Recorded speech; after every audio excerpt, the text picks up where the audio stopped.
Hi guys, welcome back. Sassy here again. So now we're gonna get into video that one of my subscribers had sent me a link to, Anna G. To it's called Finding Freddie, episode 1, Freddie by his friend. So this is, it says that it's about Freddie's friend explaining what being in his company was really like. So this is gonna be really, really good. That his friends are like, I guess they're older now, and that they're probably gonna be talking about him and see. So I'm really excited to get into this, and I don't know, maybe you guys maybe already seen it before, but I think it just came out. So if not, then we're gonna see it together. So let's get into it. Finding Freddie. It's difficult to ignore Freddie Mercury. Even on a one-off experience, you kind of go, "Ooh, that's a bit special." He was a very passionate person, and he showed a lot of love. Freddie came from in there, not there. It was all there. His personality made me excited. It was like an event. It just lifted you. You thought, oh, this is going to be fun. You know, never a dull moment, really, even if it was quiet. It does. You kind of forgot who he was quite quickly in a way, because he was just, you know, Tom, right? a normal bloke. He wasn't sort of being incredibly flash or saying, "Waiter, come here immediately." None of that. That was me. I was going, "Waiter, come here." Do you know who's here? It's Freddie Mercury. He was very, very nice to me from the outset. We got on well together as a working unit, and it was so successful from my point of view, and I assume from Fred's. But you know, I stayed with him till the end. There was always humour, and he was always willing to take the piss. And if he was being serious on camera, he would immediately come off camera and start destroying himself with humour. He's a very funny guy, actually, Fred. Outrageous things used to make him laugh. You know, he used to laugh at himself quite a lot. You know, and certainly laughed at everybody else.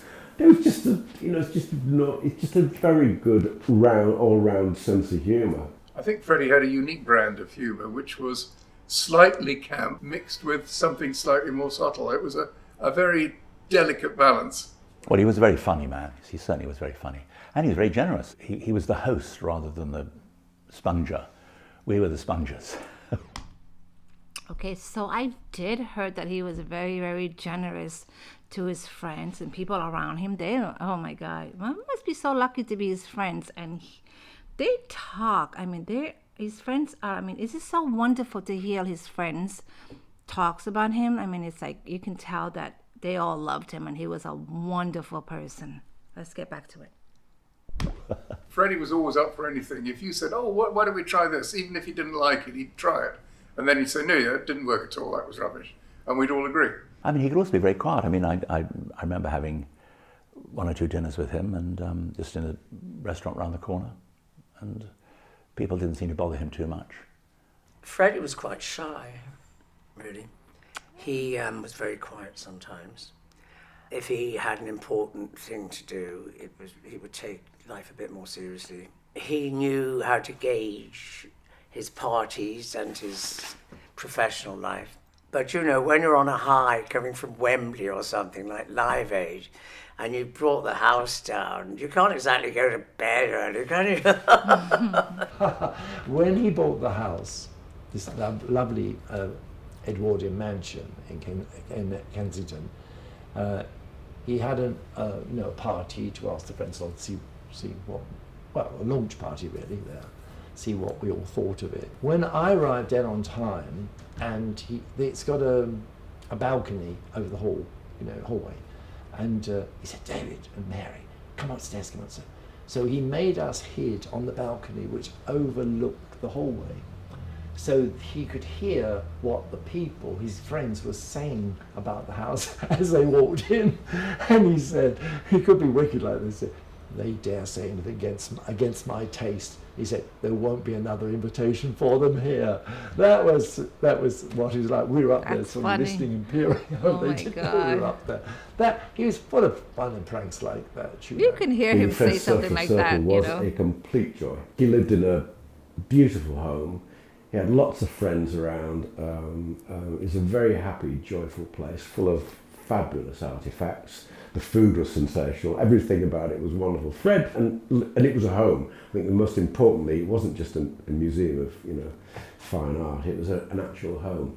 You put your feet up on the table and watch the telly and that kind of stuff. And normal things that people do in homes, you know, fiercely contested games of Scrabble, Trivial Pursuit, and, you know, watching I heard you like Scrabble. Just smart.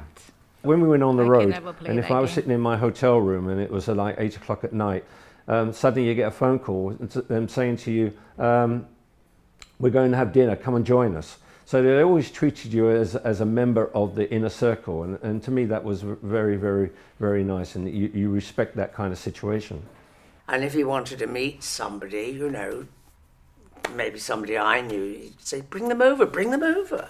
You know, he was always interested in meeting new people.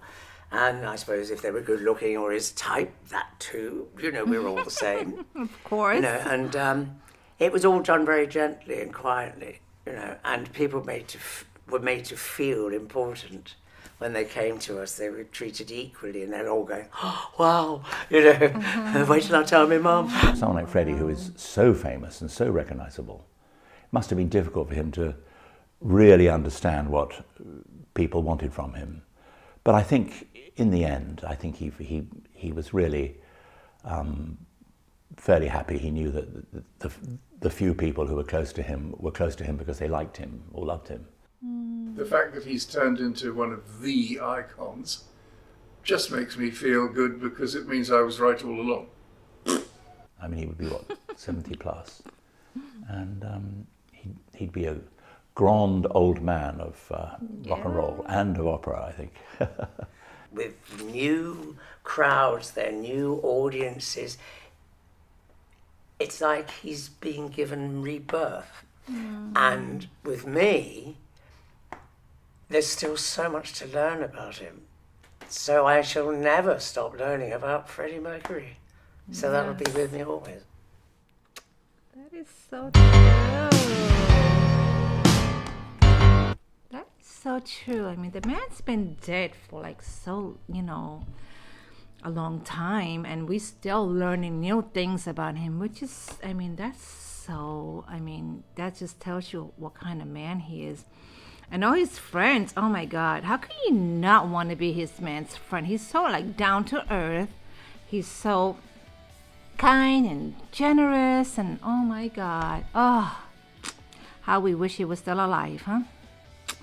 Oh well, guys, I hope you enjoyed that. I did. And this is episode 1, so that means there's more to come. So I can't wait for them to release some more episode of his friends talking about him, because I mean, you just learn new things about him all the time. Okay, guys, I will be back with some more videos. I'm not finished with that the Montreal videos of Brian and Roger talking about that concert. So I will be back with that. So stay tuned for that, and I will see you later. And make sure you like, subscribe, and leave your comment below. And once again, thank you, Anna, for this video. Bye.